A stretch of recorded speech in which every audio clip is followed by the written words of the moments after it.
Left की भी नहीं कर रहा हूं, समाजवादी पार्टी की, लेकिन वोट बैंक की पकड़ और जकड़ कितनी ज्यादा है कि बड़े पार्टियों की महिला नेत्री भी महिला के लिए लाए गए कानून पर दब जाती हैं क्योंकि वोट गड़बड़ा जाएगा।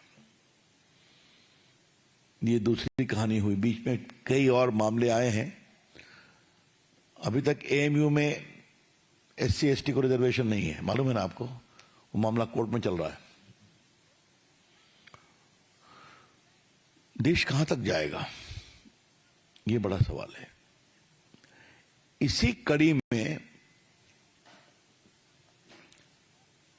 डीके शिव कुमार जो उप मुख्यमंत्री हैं, उनका स्टेटमेंट मैं पढ़ता हूं क्योंकि बाद में भी क्लैरिफाई ये मामला उठा है, पढ़ता हूं।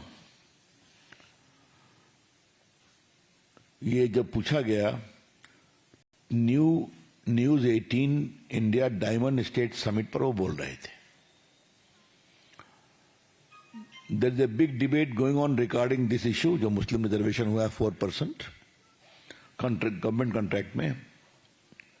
Many BJP leaders have claimed that Muslims are repairing bike puncture. It is our responsibility to uplift every section of society, allowing them to come forward and be part of development.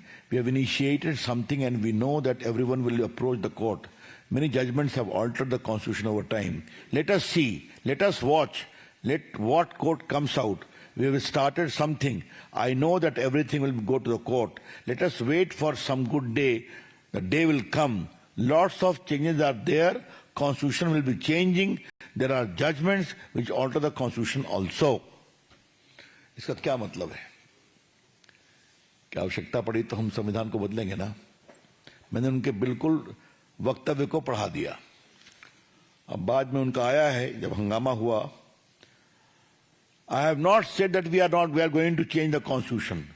Whatever they are quoting is wrong. अब मैंने उनका पूरा statement पढ़ दिया, record पर है।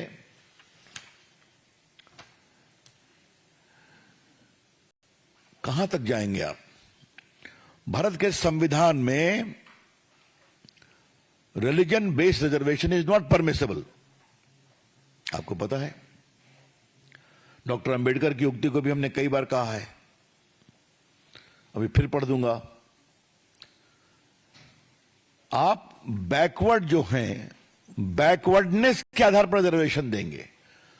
सीधा 4% Muslims को हम दे रहे हैं reservation on government contract. It is simply not permissible, illegal, unconstitutional. फिर भी आप किए जा रहे हैं। तो ये जो मुस्लिम वोट बैंक पॉलिटिक्स में वन अप मैनशिप चल रही है, ये कहां तक जाएगी? बीजेपी इसकी बहुत भर्त्सना करते हैं। आज देखिए, आपको हम एक बात कहना चाहते हैं।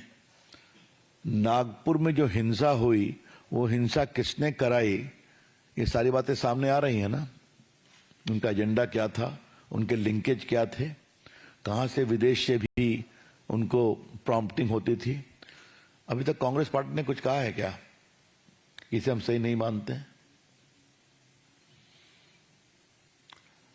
65 करोड़ लोग कुंभ में गए। क्या राहुल गांधी कुंभ में गए?